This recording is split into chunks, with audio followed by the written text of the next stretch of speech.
morning, everybody. Welcome to another issue of Writer to Writer with Frazzle Lit. Today I'm joined by Neil Hegarty. Hey, Neil. Hey Jennifer, it's good to be here. Great to Thanks. see you again. We met in Dublin first when I was at the Creative Writing Winter School in November We last did. year. We And did. It was great, a great great. pleasure to meet you and discover your writing. You were a tutor, I was a participant, you were a tutor, an excellent tutor, and you spoke there about creative nonfiction and personal essays, I think, wasn't it? It was. It was a great couple of days. So creative, so full of creative energy, and I think everybody got something out of it. The facilitators and the students alike. So I was very buoyed up as a result of those couple of days by the ocean. And I came back fired up, and I've been on fire creatively since Dublin. So it was an amazing event.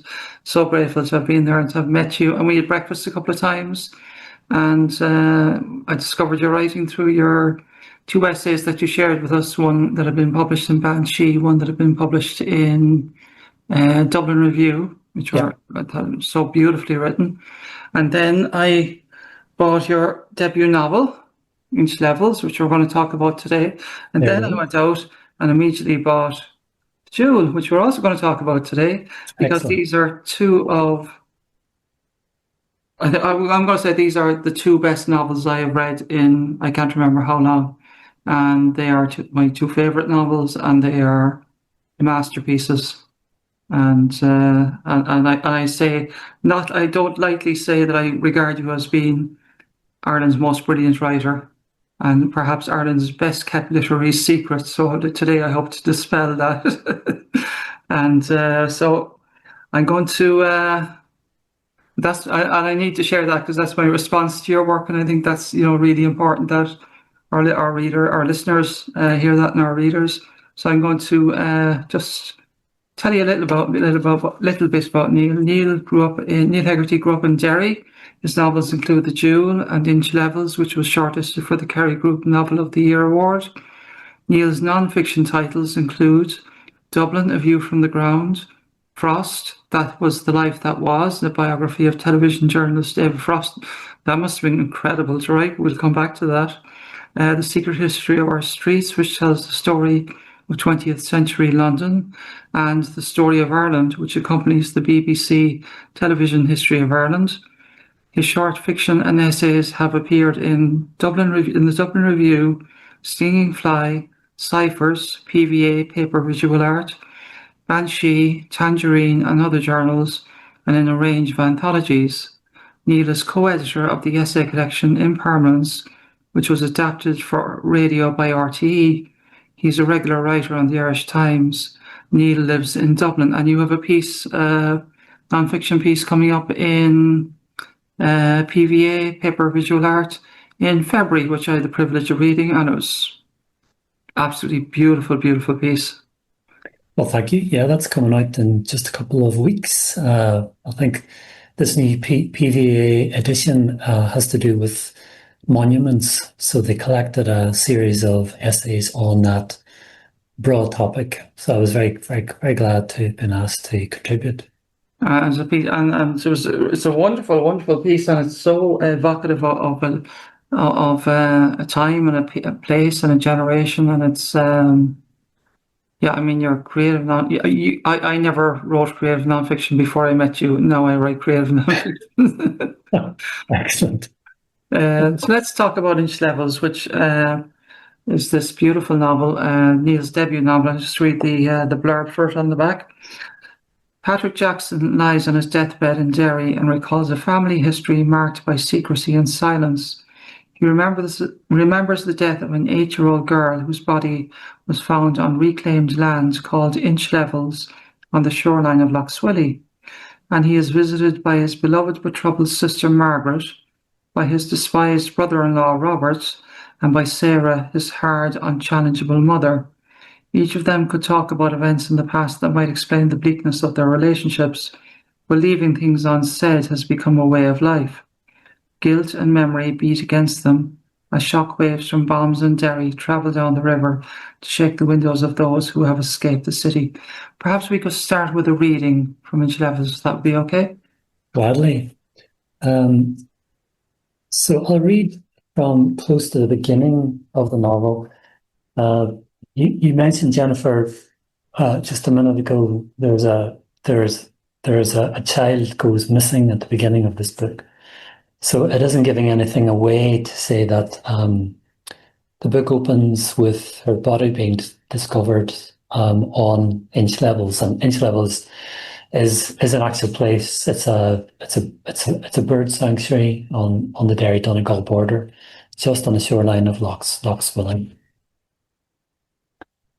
What did you see? The papers asked them later.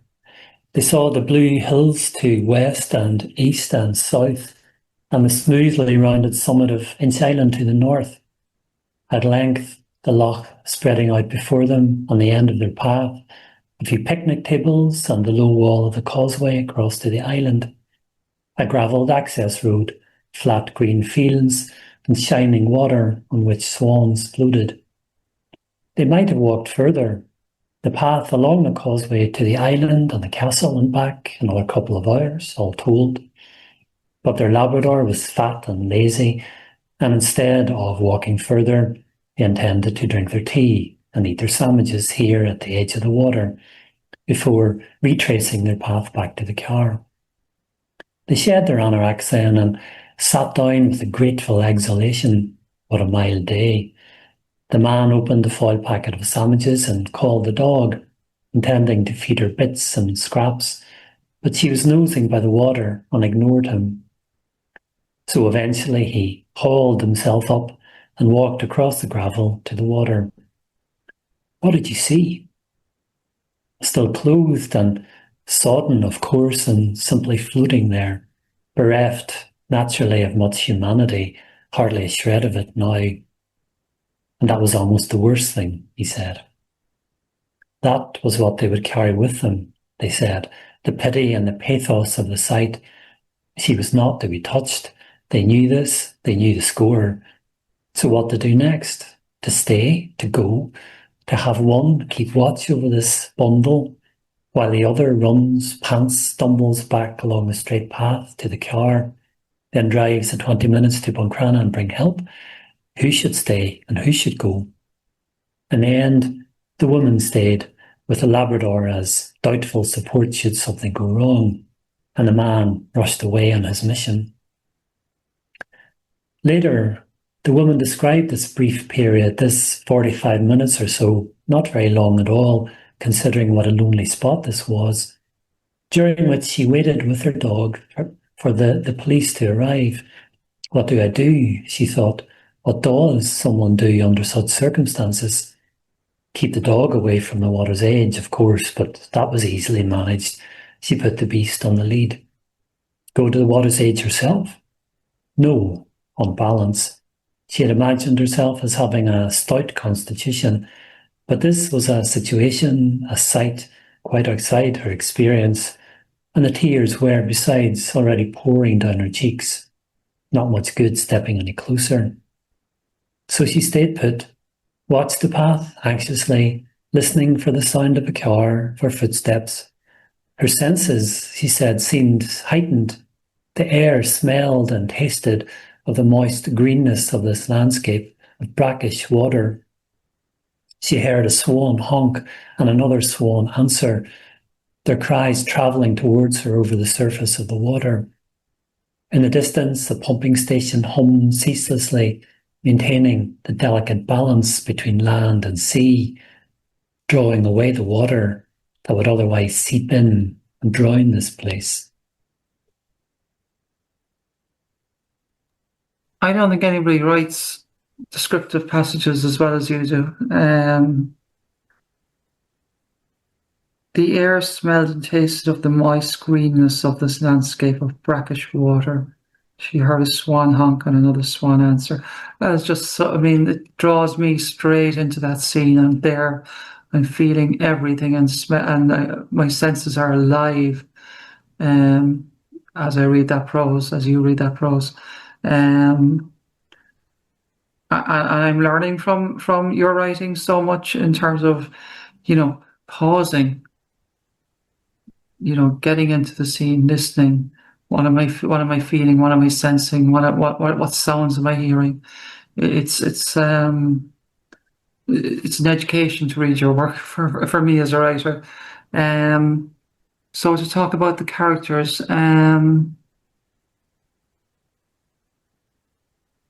Patrick is on his deathbed.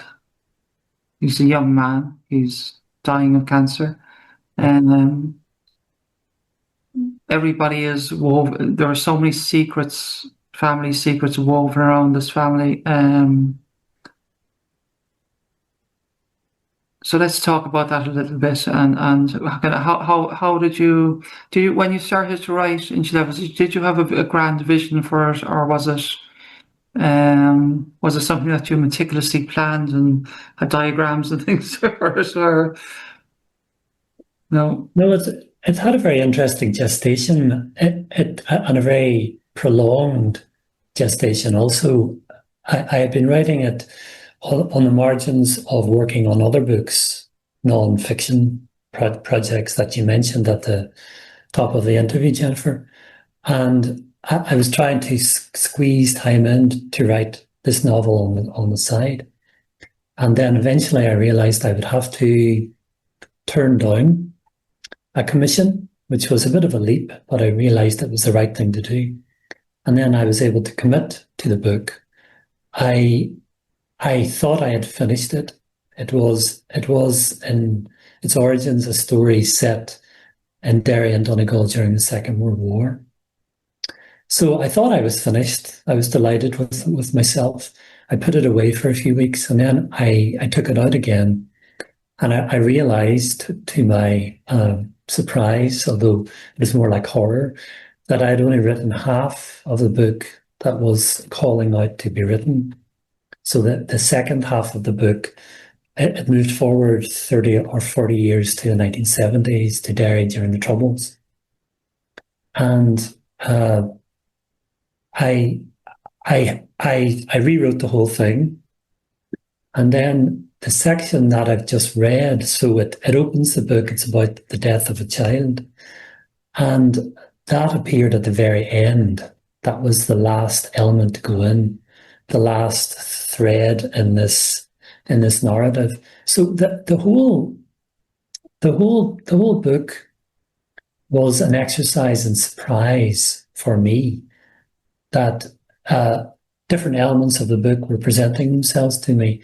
I think one of the things that you learn as a writer with experience, with maturity, is to expect that unexpected, is to expect that element of surprise as a book begins to achieve its own life, as it begins to achieve its own sort of velocity.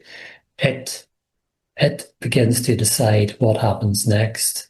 And all we have to do as writers, in effect, is to be a kind of an amanuensis, just to write the things down as they appear. And I think it's very interesting. And it also takes away this idea of ego that a lot of people think that writers have. If you're working, it seems to me anyway, this is the way it manifests for me.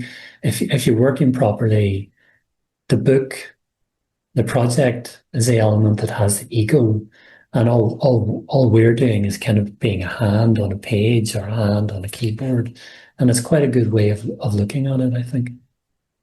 And the element of surprise, I think that carries through to the reader as well. That the freshness of that creative energy carries through in the prose, in the certainly I felt that as I was reading it, that there was a sense of excitement as this story was revealed to me, and it is a slow revelation of secrets and those, as it says in the blurb, that what's unsaid between them, the things they don't speak about. There's so much subtext here, and it's beautifully layered. And I think that's an element that we're accustomed to in Irish culture, Irish society, the unsaid. I mean, especially I suppose in the north with that old Heaney quote, whatever you say nothing. I think that we're all very accustomed to chatting away, and we have this. There is this idea abroad of Ireland as a very chatty, very garrulous society, and so it is. But until recently, anyway, we've been very good at disguising the unsaid, and that's all there under the surface. I think I was trying to access that, trying to energize that sense of the unsaid, to see if I could make it manifest on the page, in the plot, in the lives of these characters that I was trying to bring to life. And you certainly achieved it. I mean, it's that there were moments in reading this book where I just went, "Oh my God," or where I went, because there were just, it was just as the onset things became said as they came out, very very kind of just at the right points, actually, right where I needed them to be. It was I just gasped. Well, I mean, to be honest, from time to time, I was taken aback as well as the book was kind of manifesting on the screen. I, I think we've all had that experience of being in a sort of a golden phase where where the words move from our brain onto the screen or from our brain onto the page without us having very much to do with it, or so it seems. And that idea of flow is the best feeling. It's the best feeling in the world. But it does mean that as a writer, you can feel quite taken aback yourself, even though it's your name on the cover, it's your book. You can almost think, how did this happen? I almost feel as though I had no hand or part in the whole exercise, and that's a good feeling. That's what you're aiming for, I think. Yeah, and I absolutely love that feeling. It is the best feeling in the world, and I have a new work in progress at the moment, and I had one of those oh my God feelings last night when I discovered where the story was suddenly turning. I was like, oh, I could not have planned it. I do diagrams and so on, but I do them very loosely, Yeah, and because I want to be surprised. I want the yeah, characters to lead me to places. Because if I know everything about the novel, I'm just going to be bored writing it. I yeah. need it to be interesting and engaging for me. Yeah, exactly. I think that it's obviously it's a good idea to approach a new project with a plan, with a scheme, and to write it all down as much as we feel it needs to be written down.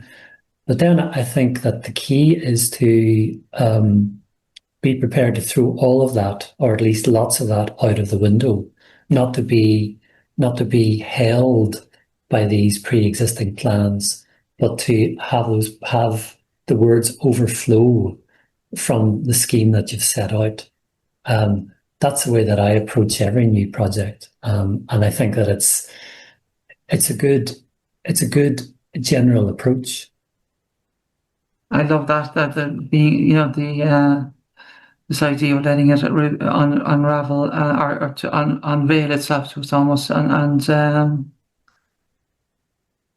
Sarah, uh, Patrick's mother, such a fascinating character. I mean, she's an enigma through most of the novel, and then as we come into the last quarter, I think maybe last third of it, we start to learn why she is the way she is, and she's a very difficult character, unchallengeable, as the book says.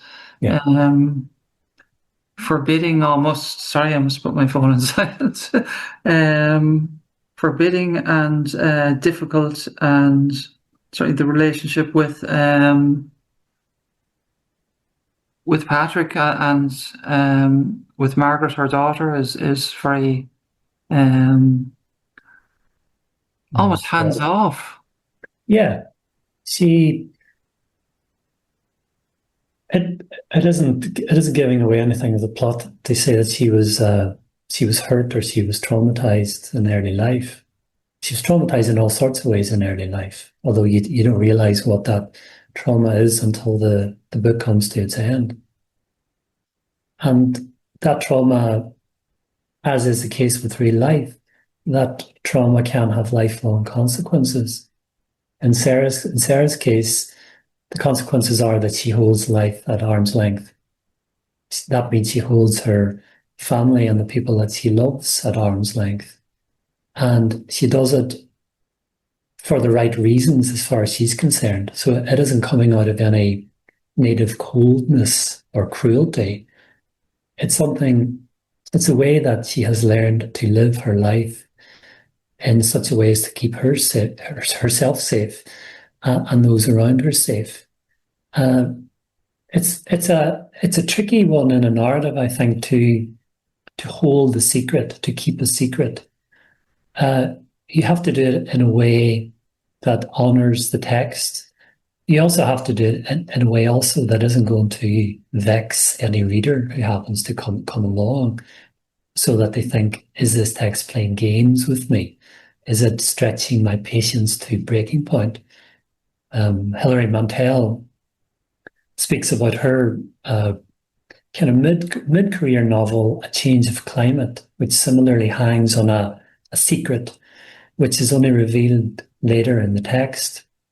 And she talks about how of all the books that she wrote, A Change of Climate was one of the most difficult because secrets are intrinsically tricky to negotiate, to navigate as the writer. And I felt that up to a point with Inch Levels. And the important thing was to get the psychology right. Am I doing this for the right reason? Am I creating this character, Sarah, in a way that makes psychological sense? And it was important for me to come out the other side of having written this novel and to say, yes, I've done my best by her. I've done right by Sarah. This is the way that somebody might behave. And these are the secrets that somebody might keep for the best of reasons. So you realize that you're doing right by yourself as a writer, by the character Sarah and the other characters in her orbit, but also by the reader as well, is the hope, is the plan. And they are psychologically accurate. There was no point at which I felt, no, this doesn't ring true, or like I've learned myself in life that most behaviours that I have are driven either are driven by fear and the need to feel safe.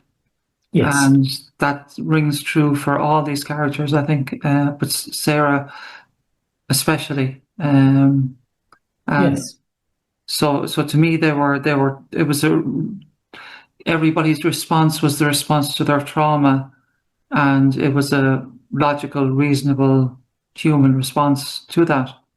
Yeah, well, I'm very glad to hear you say that as a reader, because it's still the sense that I have, several years after Inch Levels appeared in the world. I still feel like I did the right thing by the character Sarah and by everybody else associated with her.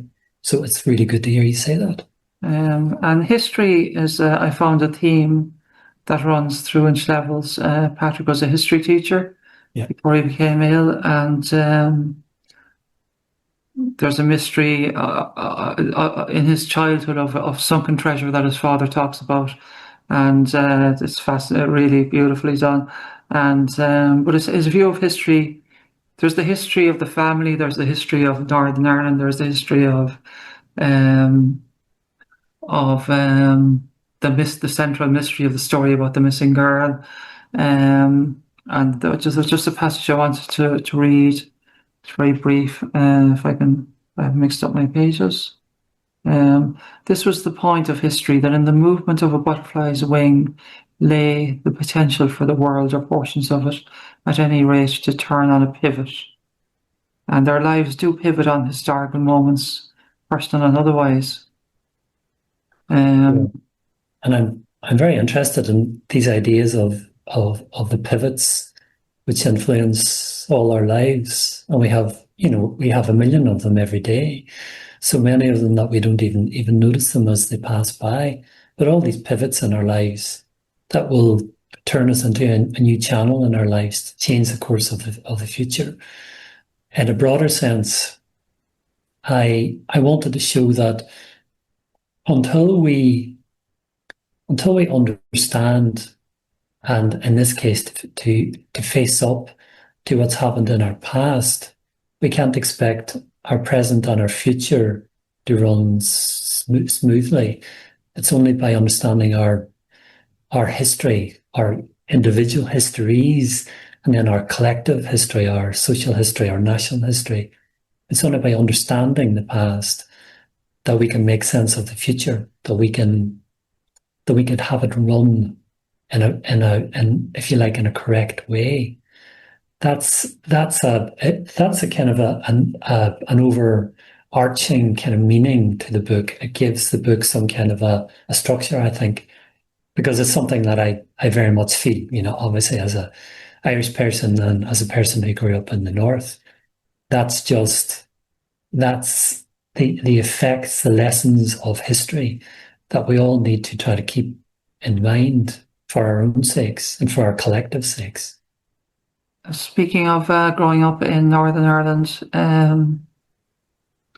you wrote very effectively, dramatically, beautifully about the Bloody Sunday shootings and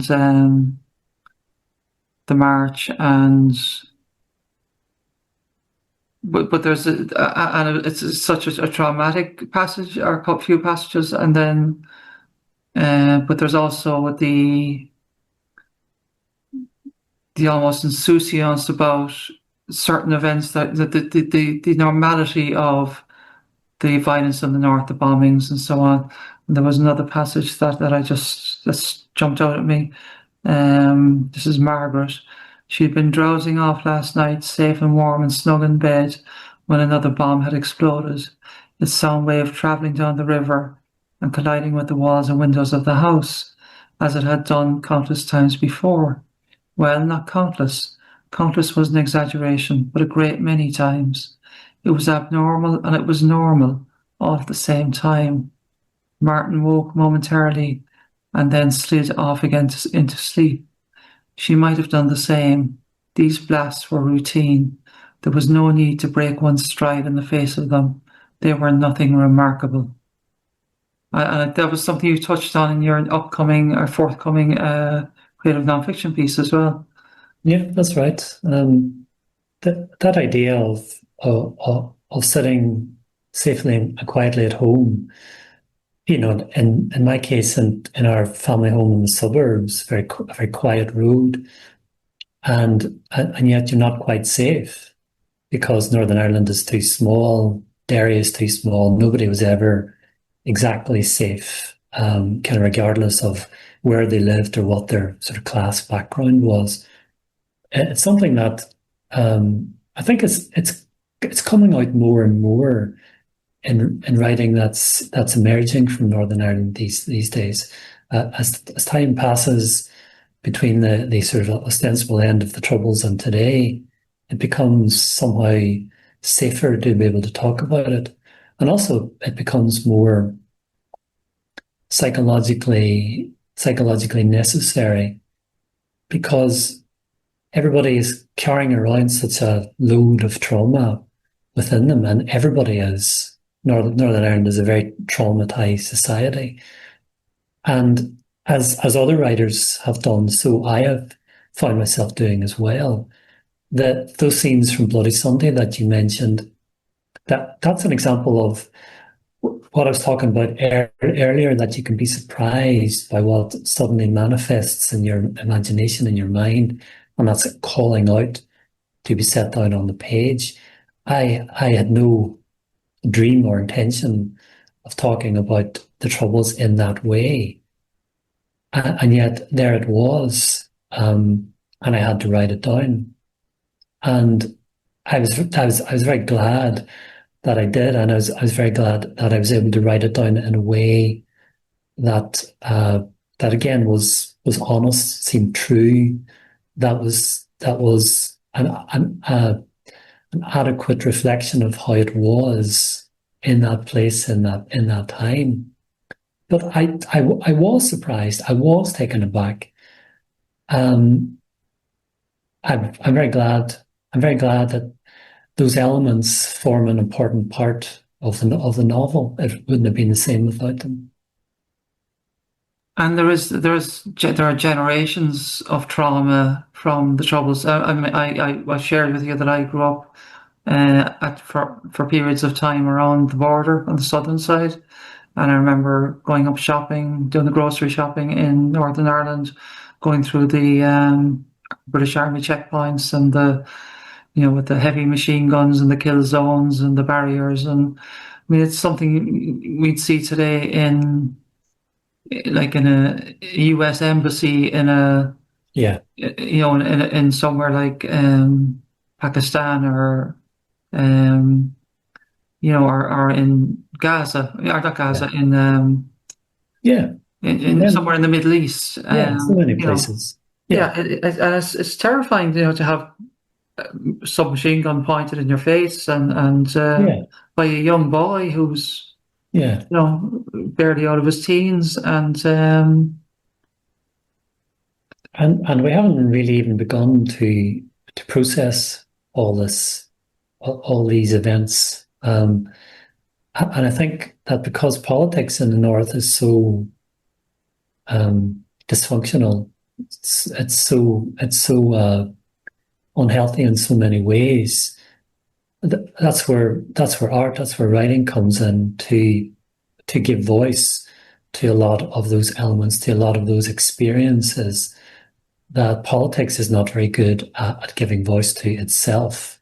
In a more healthy society, politics would be channeling those experiences as a kind of a healing exercise. Politics in the North isn't going to do that, but art can. Art can play its part. So it clicks into this idea of art as something being socially relevant, which I think is very important in society. It's a good way to look at what we're doing, quietly in our studies and at our kitchen tables. It's doing a lot of good in the world. And I think that that's a very positive way of looking at our role as writers. I suppose it's saying what has previously not been said. It's the unspoken being expressed, which is a Yeah, wonderful. It yeah, gives art value beyond yeah. just the beauty of it. And it means that somebody, out there in the world can pick up a book and can read it and can say, well, that person is speaking for me. I feel a little less alone.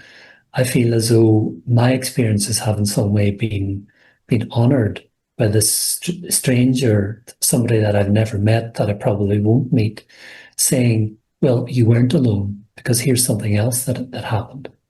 Do you mind if I read a little passage about the Bloody Sunday shootings? Please. That just stood out at me. This is Patrick and Margaret are together. They were huddled, 12 or 14 or 16 of them now, behind the phone box beside the wall. Neither phone box nor wall nor rubble barricade nor the great frowning side of the block of flats could provide anything like adequate shelter, of course, but nor could anywhere else. There was steep Chamberlain Street just ahead, a route up and away to safety, but no, because an immensity of ground lay between it and them. Not that there was shelter anywhere from the snipers, not from the bullets slicing through the air, coming from this direction and that direction. Nobody could tell from where. From every direction, maybe, for the air was crackling with rifle shots, crackling with tension, crackling with a dreadful, infectious fear. No, no shelter anywhere. But they must stay here, beside this phone box, beside the wall. They dared not make a run for it. That is just so powerful, and as those passages continue, it just be the tension ratchets up. And it really it brought me into that sense of danger. That's bullets slicing through the air. No shelter from the snipers. I mean, snipers in an Northern Irish city. I mean, it's unimaginable to so many in this day and age, but that was the Yeah. reality. When when the French edition of Inch Levels came out a few years ago, the translator asked if she could come to Derry to see the landscape, the ground for herself. So I met her in Derry, and I showed her around. And one of her comments was that she hadn't realized how small these places were, that this was an urban setting. These weren't fields, these were yards and lanes and narrow streets. And she said that felt like a real shock to your system to imagine these kinds of events happening in a Western European city in very small scale. And I thought that was a really good point that kind of went to the heart of it all, actually, the heart of the horror and the trauma of it. Yeah, absolutely. And perhaps we should move on to The Jewel, which is this beautiful novel. I'll just read the blurb at the back. This fascinated me the minute I picked it up, and I picked this up in Dublin, and you signed it for me. And the ideas behind this were just fascinating. We had a chat about it over breakfast, if you recall. I do. At the heart of this moving and unusual novel is a strange painting by a woman who committed suicide rather than live with neglect and pain. Her final work was The Jewel, glowingly beautiful, painted on linen, and created as a shroud to accompany her in death. Today her painting hangs in a Dublin gallery where it draws together the lives of three people: an artist turned thief, coping with a tragic loss; an obsessive curator whose lonely life revolves around her work; and a specialist in major art thefts, trapped in an abusive relationship with another man. Would you be able to do a short reading from Jewel? Yeah. With pleasure. I'll read a little bit again from close to the beginning. So you mentioned the thief, Jennifer, and at the beginning of the novel, we have a little glimpse of this thief as a little boy growing up in East London and Deptford by the Thames, and he's kind of running around in the streets, and he's picking up charcoal, and he's finding his way as a young artist, as it turns out, but he's not quite there yet. They turned right. The high street was filling up, mums and stalls and some black men and black women among the people, and the shops open wide. Onions and carrots, rope and string, spools of thread that shone like jewels, along with needles for his gram, potatoes and boxes of soap flakes. Fishes on white marble slabs, red and pink and white and grey, fat and flat, their glassy eyes watching as they scurried past. The smell of fish and the smell of coffee roasting. They followed the high street onto the railway bridge that along to its end, then the wiggles of streets, and then the wide open sky, and there was the Thames. And it was brown today, and the sky white, and the further shore distant, and now the corner where the Quaggy flowed quietly out into the Thames, a sunny corner, no wind, where they settled themselves. What'll we look for today? The Thames shore was brown and white, rough sand and shingle, the fore shore, as Dad called it. Tide rack and wood white as a ghost and smooth, washed up from the sea. Metal drums from the ships, from the docks, and gulls in circles overhead, crying like the sheep crying in Kent when they went hopping, and little birds with black and white feathers and long beaks walking quick on the edge of the water. Dogs, said John. It was dogs today. Because all sorts washed up at Deptford. A sheepdog once, heavy and bloated like a hairy black and white football, and smaller dogs and sometimes cats. Sometimes they didn't look dead at all. Sometimes, though, they did look dead, with pink tongues sticking out. You don't want to touch them, John, Mum said. Not that he would have when they were all swelled up. They might burst, said Mum, all over you, all that gas. And then where would you be? Stood by the Thames was where. What, did you think the gas would send them all up into the air? There were no dogs today, no dogs and no cats, no girls in trouble. Had Harry ever heard of the girls in trouble floating out there on the water? He was afraid to ask because Harry was a bit of a blab. He might tell his mum. And something told John that he didn't want that to happen because Harry's mum was a bit strange. A funny onion, his dad said once, and his mum said, she's funnier than any onion, that one. And you wouldn't want her saying anything or causing trouble. Girls in trouble, and Harry's mum, and somehow John knew that she wouldn't be made a bit happy by that kind of talk. So no, not a word to Harry. So that's the 1950s in Deptford, just as the urban clearances after the war are just about to get underway. This little boy, John, is slotted into a working society, a community that really works. But something is about to happen that's going to break up that community, as happened to all sorts of communities all over Britain and Ireland. So we just glimpse him there at this moment where everything is still okay, but within a couple of pages, things are beginning to disintegrate for him, and his whole life takes a new turn. It's a novel that I did not want that novel to end, because I was so involved with those characters. And when it did end, when I got to the most beautiful ending, it felt like I'd lost some close friends, but I haven't lost them. They're still with me. I still think about them every day because they are so, those characters, they walked off the page into my life. They are so rich and vividly depicted, as the characters are in Inch Levels are. And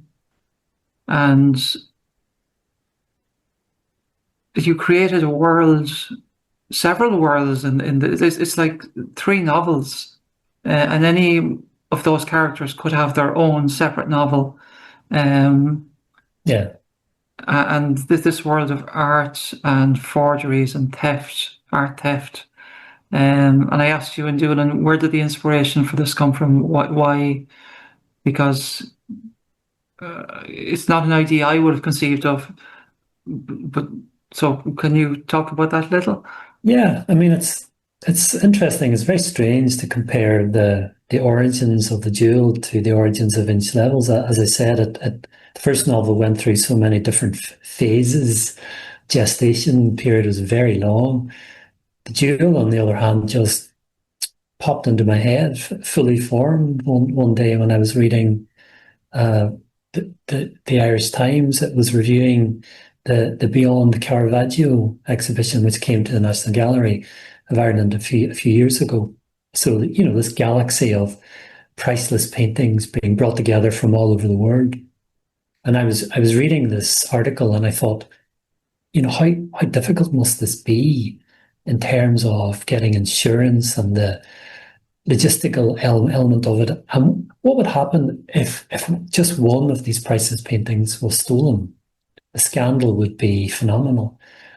And that was a kind of a light bulb moment for me. I had to go off and do some due diligence, you might say, to see if there was really such a thing as a big market for stolen art. And within about 5 minutes on the internet, I realized that the market for stolen art is enormous business, and that paintings are being stolen to order all the time. So I realized I was on safe ground in terms of the plot. But really, everything else came together very, very rapidly in terms of plot, character, the outline of the book, and then filling in all those details.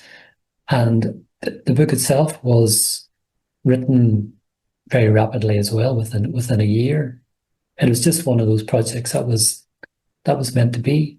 It's interesting too, in that, I have no background in art history or in the visual arts, but some of the other work I had done in the past, for example, I worked as a ghostwriter 10 or 15 years ago on a book about Victorian painting. So I gathered together all this information it sat in my head all those years. And in hindsight, it was sitting in my head, waiting for a chance to be used in a new way. So when that light bulb moment happened, when that light bulb went off, I realized I had so much information in my head, so much knowledge. I didn't have to go off and do loads and loads of research, that it was all there and that I just needed to access it.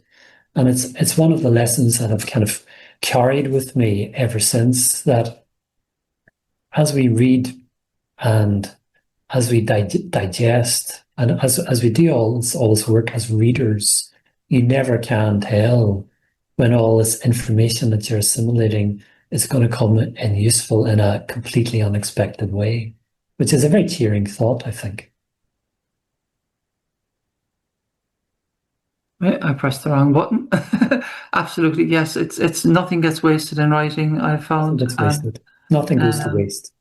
Yeah. As long as you're alert, as long as you just stay alert to the possibility, and you think, oh, this might be useful, this might be useful. Keep on making notes, keep on remembering things. If you think you might forget them, keep a little notebook handy so that you're scrolling things down all the time.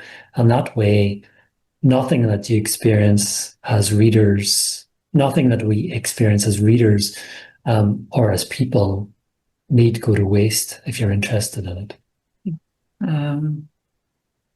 Commonalities between inch levels and the jewel, the textures, the layering, the incredibly rich characters, their detailed histories, multiple points of view and time and multiple timelines, or drifting, going between past and present.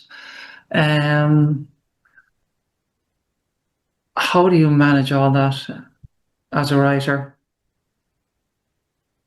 Well, it can be challenging in some ways, and you have to be prepared to take a step back and acknowledge that a certain technique isn't working. Sometimes things just aren't coming together on the page, and you have to be alive to that possibility. You have to be alert to it. But for me, I think in both of these novels, I was very much energized by the sense that truth is a very tricky thing. Truth is something that doesn't always actually exist. We can hold fast to our version of something that happened, but so can somebody else, and so can somebody else. And who's to say where the truth lies? So I was trying to create a form for that sense I have about truth and about history by approaching, say, the same passage or the same event from multiple points of view, so that the reader can make up their own mind about where the truth actually lies. It can be tricky. It can also, frankly, be great fun. You can have a sort of a playfulness going on the page, even if the subject matter is not playful at all. You can have a certain amount of joy in trying to create a form for this idea that already exists in your head about truth and about history. You can bring it to life in a way that you hope the reader will really identify with, and that's what I was trying to do actually. And in both of these books, perhaps more especially in Inch Levels, but in both of these books, and sometimes it was a real joy to be able to do that on the page. And to talk about the character, the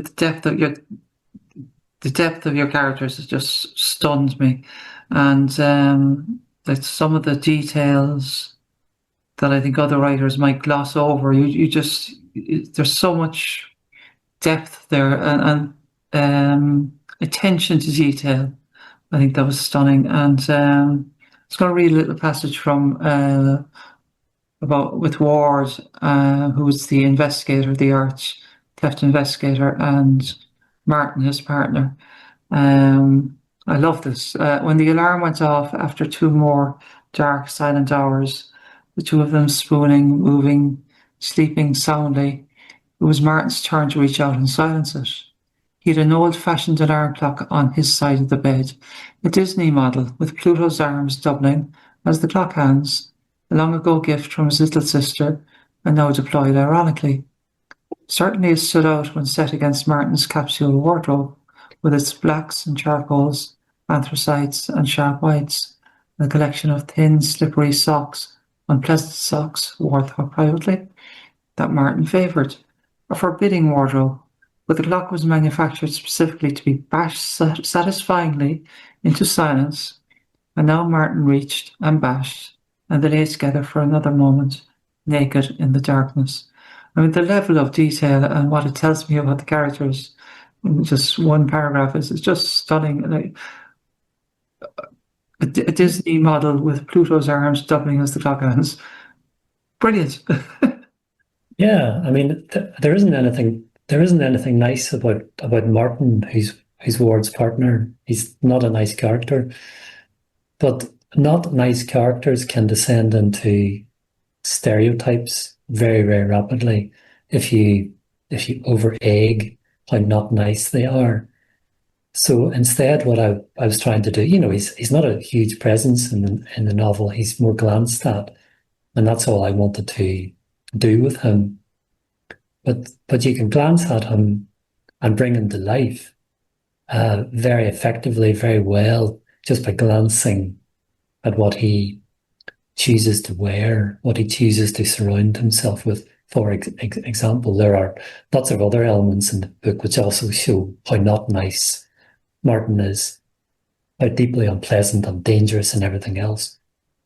But if you go on and on and on about it, you run the risk of the reader saying, "Okay, enough. You're getting too much into this." So instead, you can do it by glances and by asides. So, for example, in the passage that you just read out, Jennifer, the little element that I liked the best from that years later is his horrible collection of slippery, slimy socks that probably look very nice if you're wearing them under a suit and shiny black shoes, but they give me the creeps even thinking about them. And I was glad that I chose to have Martin wear those nasty socks. It says everything that needs to be said about them from my point of view. And their relationship is beautifully portrayed. It's not a beautiful relationship, but it's beautifully portrayed. And Roisin with her sister Maeve. We have John with Stella, who's just a stunning creation in herself. And we have Etienne, the shall we say, John's partner in crime in certain ways, and An art dealer, yes. Art dealer, yeah, and Michael Clancy and his partner Tim, isn't it? Yeah, like there is so much. At no point does it feel overcrowded. At no point do I lose track of it, which is, I think, a testimony to the presence of each character. Yeah, lightness of touch is the key, I think. Yeah. You've just mentioned a whole list of characters, but none of them have to be brought to life in a sort of overdominant way. Lots of them can just be glanced at. I mean, it's interesting now thinking about, for example, Stella, who's a character you've said that you like.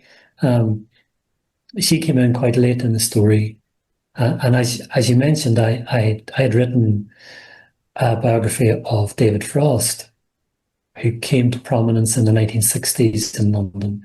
So as part of that project, I had to really steep myself for a while in the swinging 60s, what it was like, the clubs and the restaurants in London that people went to, what they did, what was big and what was not big.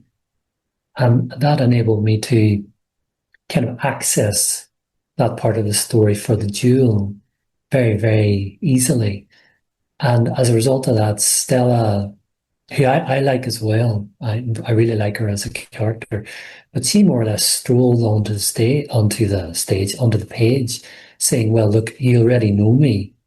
Stella is not a character in my Frost book, but she could just as easily have been. She encapsulates and she epitomizes the late 60s and the early 70s in London, so she was easy to bring to life." And that feels good as well, just in terms again of what I was saying previously about allowing earlier work and earlier reading and writing to seed what you're working on at the moment. If you're open to that, the ideas will come, they will flow, because they're just there, kind of held in abeyance until the right moment comes along. Um, that's beautiful. And just looking at my notes here, there was one thing that struck me that I hadn't mentioned was that there's there's a sense of loss running through the novel. I think everybody's lost something, and they're either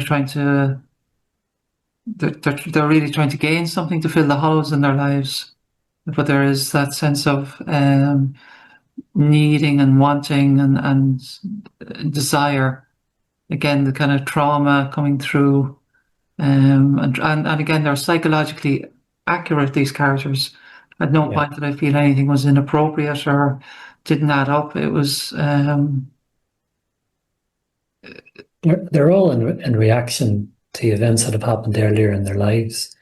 Some of those events aren't particularly sort of vast or seismic. Obviously, some are, but things have happened to them. And again, going back to that idea of a pivot, their lives have careered off in new directions as a result. Um, for Rushing in particular, something appalling happens. It's less seismic in the cases of John and of Ward, though still bad enough in terms of a life. And it was important to set those events out, not give them too much prominence in the text, but just to set them on the page and say to the reader, well, now you know, now you have everything filled in, so now you can understand the psychological complexity that these characters are carrying around with them in their lives. This is going to explain, I hope, this will explain a lot of your future choices, your future decisions, and of the things that happen to them as a result of this pivot, this moment of crisis. It could be of trauma. It could be just of shock. And this is what happens to all of us in our lives. The trick is, the idea is to recognize it when it does happen. Learn to look at it at these events squarely in the eye, so that you don't find your own life careering off into a path that it wasn't supposed to take. That's the wider hinterland, if you like, of the duel. okay. That's interesting. And I like the we mentioned earlier about we make decisions. Our lives, we stand at a fork in the road. Our lives go this way or that way, and something I spoke to Fiona Scarlett and Nuala O'Connor about as well. That and I've experienced it. We all experienced it in our lives. That we take a left turn instead of a right turn, and we go down a road and we meet someone who becomes our life partner, or we go to a party, or Yeah. Exactly. It's an element that every single one of us can identify with. Every single one of us has had that experience or 1,000 such experiences in our lives. So that this is not an idea that's going to be alien to anybody. Yeah, It brings us all together as readers. and life can change like that, blink of an eye, as I've experienced myself, and it's something I'm exploring in my own new novel at the moment. The idea that small decisions can have huge consequences later. Yeah. So,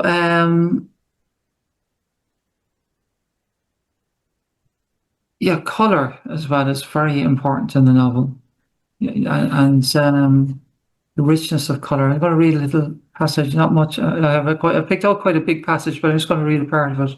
This is John when he's young, and he gets charcoal from old bomb sites from the Blitz. No waters of comfort, not the brown muddy Thames, but there was a something that John saw there sometimes. He saw gold sometimes, and yellow and orange, like the bright spices the black women nowadays, sold on the high street. A slice of red late in the afternoon, the colour of cinnamon that his mother sometimes bought in little twists of paper to sprinkle on stewed apple, glittering like gold under a blue sky, or a dark, hard grey like the charcoal he fished out of the old bomb sites. So brown, yes, sometimes, but not often, and never the way they meant. And even the brown, the muddy, old, ordinary brown, when the sky was grey, even that was worth looking at. And yes, he would draw, sometimes, with this rescued charcoal. It had begun just like that. One day his dad fished a piece of bone-dry charcoal from the old gasworks, pulverised, he said, during the war. Summertime and hot weather, and the charcoal bone-dry. And who needs pencils when we have this just lying around? Just like that he handed it over, and later, in his room, John began drawing on a bit of paper, a house with a narrow door and a window downstairs, and 2 windows upstairs, a doorstep and a door knocker shaped like a fish, a leaping salmon.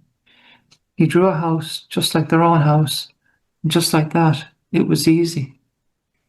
And so the artist John is born, and we do see him develop through the course of his whole life. And I really do feel there are, for the 3 principal characters of John, Ward, and Roisin, they are novels in themselves almost. They could stand alone as separate stories, but they would be incomplete without the rounding of the other characters. Yeah. And the unifying story of the Jew. Yeah, and I did have to winnow a lot out. I did have to cut a lot because each of those 3 threads in the book, each of those 3 characters did have an awful lot more. And that's when you run up against the kind of necessary confines of the novel. It can't go on and on and on. Much as the self-indulgent part of you would love it to. You do have to come in at around, your sacred 80,000 words. But it's a pleasure too. I don't know if you've had this experience, Jennifer, of having a whole mass of material on your screen on your desk, and then you just have to cut, and it can be kind of painful, and you can think, "No, I don't want to do this, and I don't want to do that." But it's a pleasure as well because you're refining, you're cutting it back to its essence. And it's one of the tasks, one of the skills of the writer is to be very firm with yourself and say, no, this doesn't make the cut. This doesn't make the cut. I have to get rid of all this stuff in order to show the essence. And I feel that mixture of pain and pleasure all the time, actually. Yeah, and editing is good writing is basically editing what we've written. And I remember cutting a 3,500 word short story down to less than 1,000 words that went on to win a competition, but just stripping it back to the bare bones of the essence of the story. Yeah, that's the story that wants to get out. That's the form the story wants to take. Yeah. So all we have to do is to listen to that impulse, as to kind of keep our eyes peeled and not to be indulgent with ourselves. Yeah, and it's painful. It's they say kill your darlings, but I don't want to kill them. You don't want to kill them, but then you just have to wield that knife. Yeah. And then once it's done, once the cut is made clean, and it's with a scalpel rather than with a sword, and when it's done and you look at the finished product, the final draft, it's like, yes, this works. This is the way it is meant to be, and it was done with love. And me Well, coming to the jewel and inch levels as a reader, like I don't see that. I know it's there because I'm a writer, but reading it as a reader, reading them as a reader, I see just the finished product, and that always strikes me that when I I'm sure your first draft was absolutely brilliant as well. But you know, if I saw this the progression from draft to draft to draft, I've always wanted to do that with a public with an established writer's work to see yeah, how did they move it along through the stages, and then of course it goes to a publisher and another editor, and and more changes get made.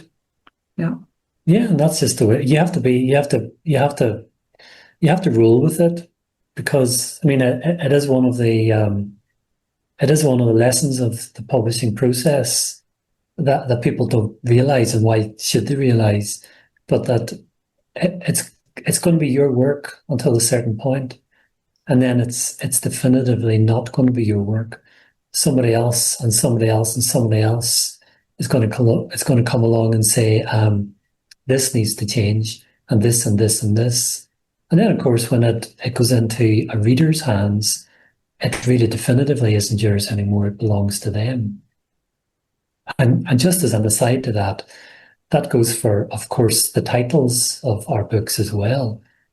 This book, the second novel, is called the Duel, but almost until the moment of publication, it was called something else. And I suddenly got an email one day saying, "Oh, we've decided to change the name. It's going to be called The Duel from now on." And I was slightly shocked, and then I thought, well, look, this is something I'm going to have to roll with. And in conversations in the years since, I've heard similar stories from so many other published writers that, their kind of cherished title was taken away from them and another title supplied. So we don't own our books, and we certainly don't own our titles. It's something good to keep in mind. and it's that I suppose the waters meeting of the publishing world versus the artistic world. Um, Yep. it's and Donald and Ryan and myself were talking about it down in Dublin about the fact that great artistic work doesn't necessarily equate to published work. In that Yeah. a lot of brilliant novels don't get published Yeah. because it's a marketing game. It's a business. Yeah. And publishers take on what they think they can sell, and Yeah. um, It's not in any shape or form a romantic business. It's a hard-nosed business, and the marketing meetings that take place make so many decisions for us. It's good knowledge for any writer or any prospective published writer to keep in mind as they embark on the process. I think that this is not a particularly easy game, but it's also a game in which the writer can feel quite powerless. There isn't anything that you can do about that particularly, but it really is best to be forewarned in this case, because it takes away the possibility of kind of nasty surprises later on in the process. You know that certain things might happen that you can't control, so just go with it, just roll with it, because you're very likely not going to have a say in a lot of the decisions that are being made. that's it doesn't surprise me, and I'm not at that phase just yet. Hopefully, getting closer to it, but yeah, it's good to be forewarned. Yeah. And there was something else came into my mind that I wanted to say about that. I think just as a kind of an as yet to be published novelist, with I have a number of, I think I've written 9 novels, 10th in progress, and um, one we get to the point of, say, I have an agent. Wow, and it is great, it's fantastic, and I have a wonderful agent, Brian Langan. He's super. And then talking to Brian about it, then he said, well, then you get your publisher. And that's why I'm like, wow, I've got a publisher. But then, now we got to market it. And then it's always some gatekeeper there, and then it's okay. Where's the second novel starting again? Yeah. And it's such a challenging industry to kind of writing the book is the easy part, really. I think in many ways. Yeah, it's a tricky business, but that shouldn't for a moment stop people from plunging in. All we have to do is to gather all that knowledge, gather all that information, so that we have a kind of a slightly thicker skin, a little bit of body armor to keep us safe, so that we don't feel that as though we're just sort of floating in the stream. Um, and it's important then just to keep on going. If that's what you want to do, then keep on doing it. Don't be put off by any of this talk of how difficult or how complicated things are. Just forewarn yourself, and that's the way to kind of do right by yourself, to protect yourself as much as you can.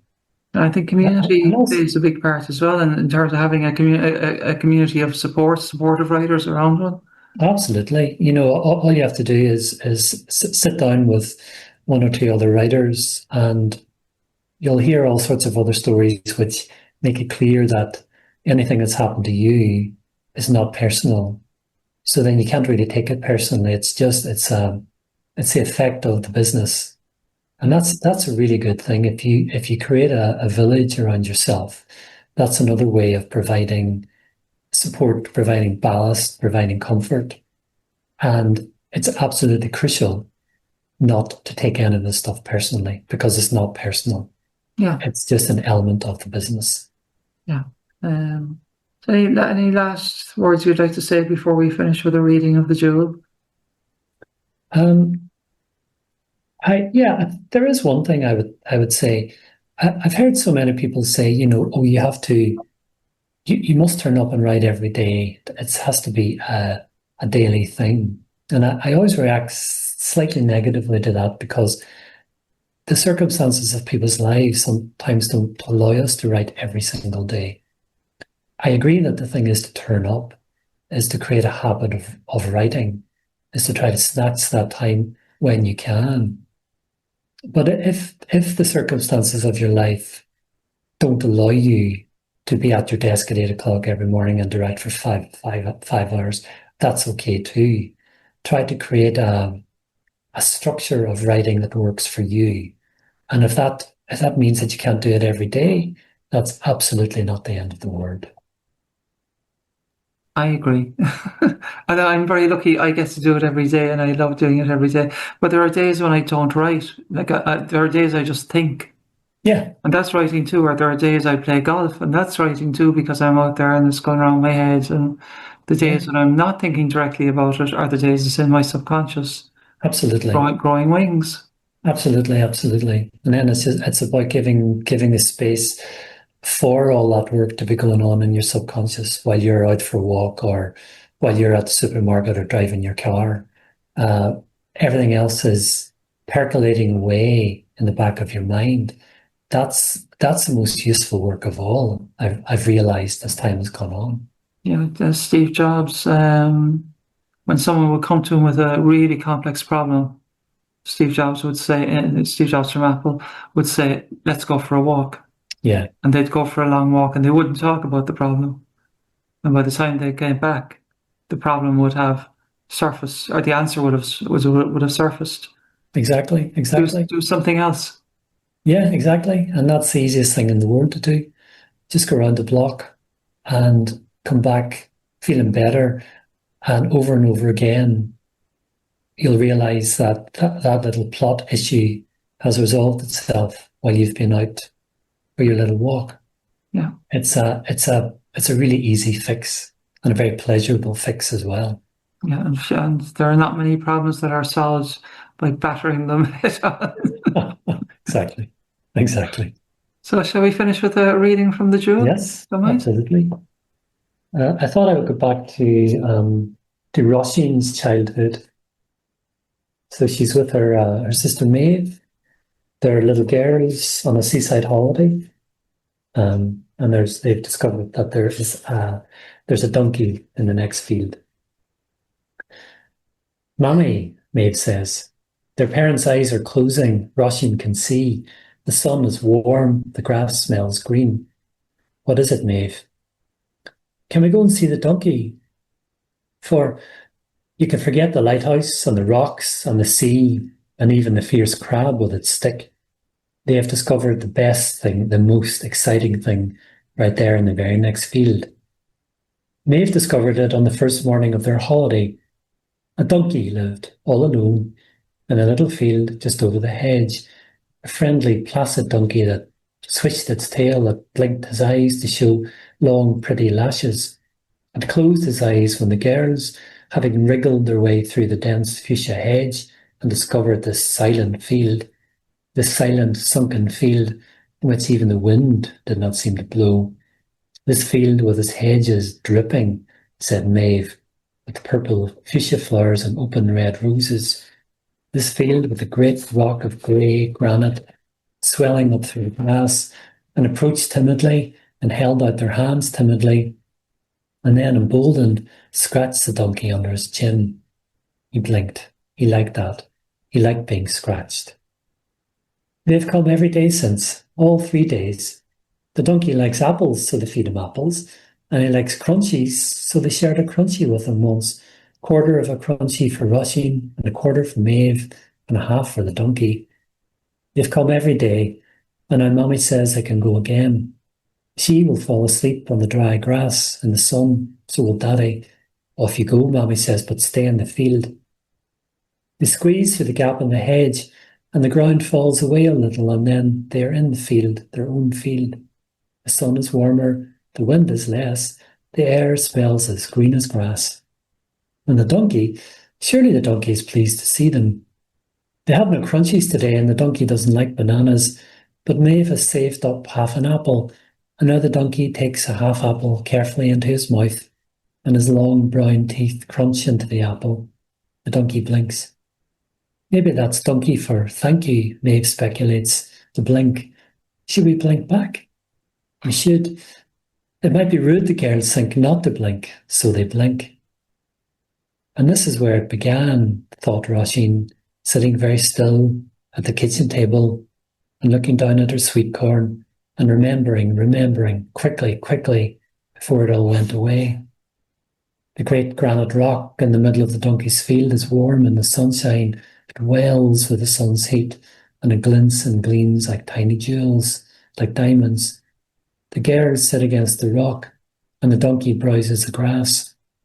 He pulls up long, juicy stems of green grass by the roots and crunches them down while the girls listen. This is their own warm, silent, safe kingdom. Roisin and Maeve, 5 and 8 years old, together in a small, still, grass-smelling bowl of green. Absolutely, Carson. The level of texture there is just stunning. Neil Hegarty, it has been an absolute honour and a pleasure to talk to you today. Thank you so much. Thank Thank you. you very much.